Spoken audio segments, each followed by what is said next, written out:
বর্ষা,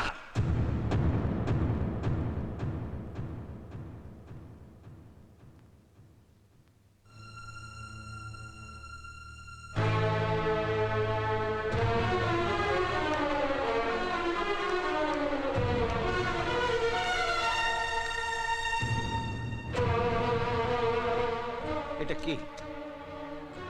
বল, এসব কি? চুপ করে থাকিস না, বল। এরকম করছো কেন তুমি? কি হয়েছে তোমার?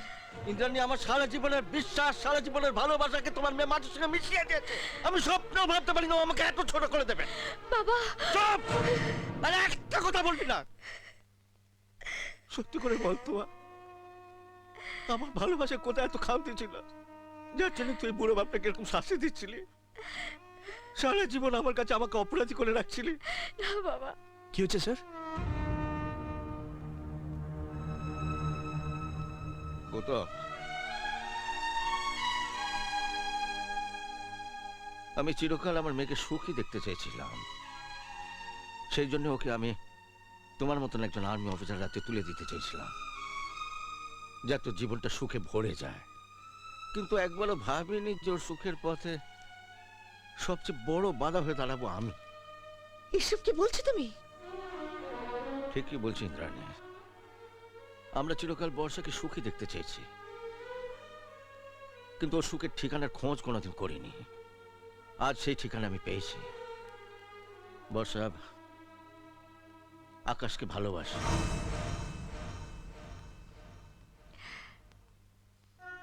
কর্নেল সিনহা জীবনে কোনোদিন কারো কাছে হারেনি, আজ নিজের মেয়ের কাছে হেরে বসে আছে।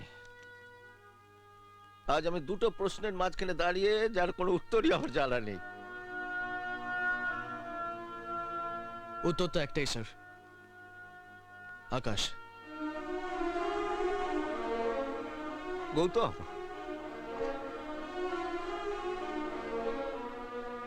স্যার, বর্ষা আকাশকে ভালোবাসে আর আকাশ বর্ষাকে।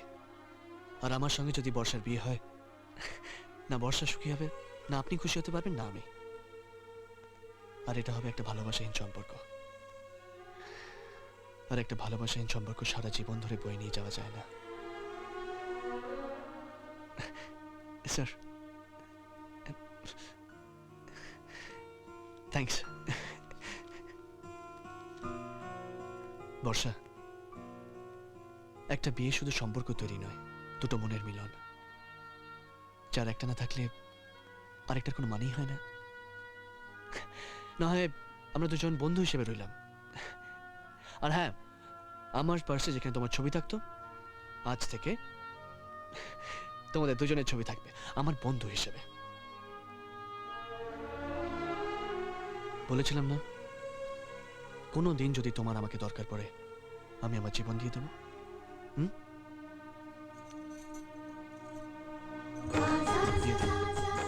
নাও, করে দাও। Come on.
ওদের লাভ স্টোরিটার একটা হ্যাপি এন্ডিং হয়ে গেল।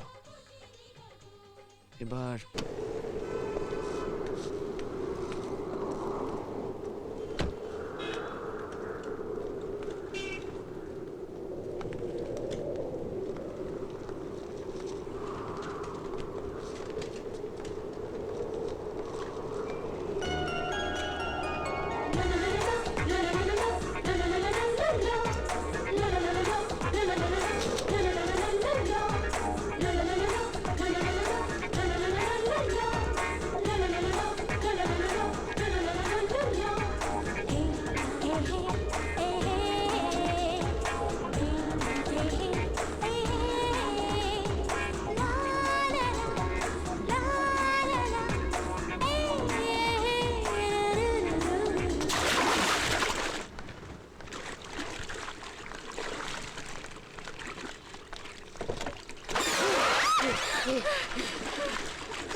চল চল চল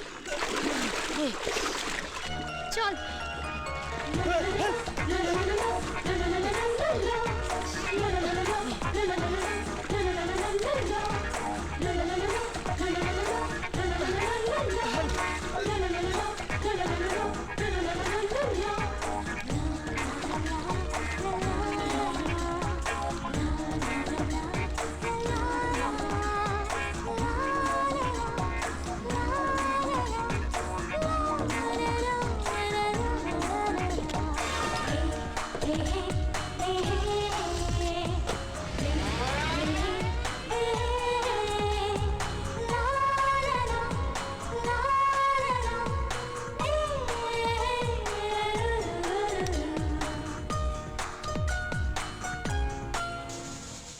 তারপর তারপর তারপর কি হলো? তারপর তারপর তারপর আর কি? ও মা, মেয়েটার নাম ফোন নাম্বার কিচ্ছু জিজ্ঞেস করলি না? মা, আমার শ্রদ্ধেয় বাবা শুভময় রায় যেদিন তোমাকে প্রথম দেখেছিল তোমার নাম ফোন নম্বর সব নিয়েছিল। তোর বাবা তোর মতো নয়, অনেক সাহসী ছিল। ঘোড়ার ডিম।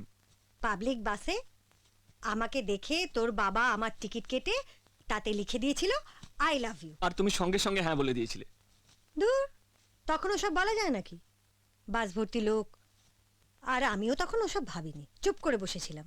তারপর তারপর তারপর তোর বাবা আবার একটা টিকিট কেটে তাতে আই লাভ ইউ লিখে আমার হাতে ধরিয়ে দিল। আর চুপ করে বসে থাকতে পারলে না, ঘাটকাত করে দিলে তো। এইখানেই বিরাট বড় ভুল করে ফেলেছো তুমি। বিয়ের আগে বাবাকে আরেকটু বাজিয়ে দেখা উচিত ছিল, আরো ভালো কাউকে পেতে পারতে। শয়তান ছেলে। শুনুন না, তোমার ছেলেকে একবার জিজ্ঞেস করো তো, গাড়িটা কি কর্পোরেশনের ড্রেন পরিষ্কার করতে নিয়ে গিয়েছিল? কেন, কি হয়েছে? সারা গাড়ি কাদায় মাখামাখি, দুর্গন্ধ। ওর মতো বয়সে আমি সাইকেল নিয়ে চষে বেড়াতাম, এরকম বাবার গাড়ি নিয়ে নবাবিয়ানা দেখাতাম না। 15টা ফ্যাক্টরি আমার। তোমার ছেলেকে একবার জিজ্ঞেস করে দেখো তো, তার কোনো অফিসের ঠিকানাও জানে কিনা। যে কোনো একটা অফিসে এসেও তো বসতে পারে, নিশ্চিন্তে আছে। হ্যাঁ, বাবা প্রচুর টাকা রোজগার করে রেখে যাবে, আমার আর খাটাখাটনি করার দরকার কি? ওর পরীক্ষার নম্বরগুলো একবার চোখ বুলিয়ে দেখেছো? 3 বার পরীক্ষায় বসা হয়ে গেল, অথচ নম্বরগুলো চেঞ্জ হলো না। আহা, জুস তো শেষ হয়ে গেছে। এবার ফিডিং বোতলে দুধ ভরে ওর মুখে ধরো।